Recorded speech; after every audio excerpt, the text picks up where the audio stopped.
আসসালামু আলাইকুম ওয়া বারাকাতুহু। এখন শুনবেন হাদিস ২৯৫২ সহিহুল বুখারী।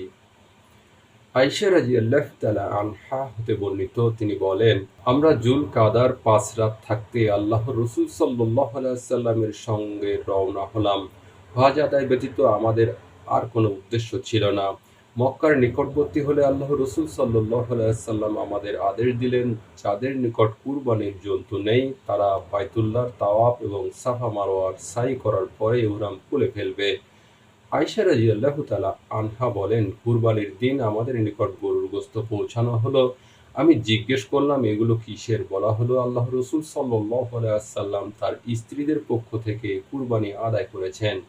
ইয়াহিয়া রাহমাতুল্লাহ আলাইহি বলেন, আমি হাদিসটি কাসেম ইবনে মুহাম্মদ রাহমাতুল্লাহ আলাইহি এর নিকট বর্ণনা করলে তিনি বললেন, আল্লাহর কসম, বর্ণনাকারিণী এই হাদিসটি আপনার নিকট সঠিকভাবে বর্ণনা করেছেন। আপনারা শুনেছেন হাদিস ২৯৫২ সহিহুল বুখারী।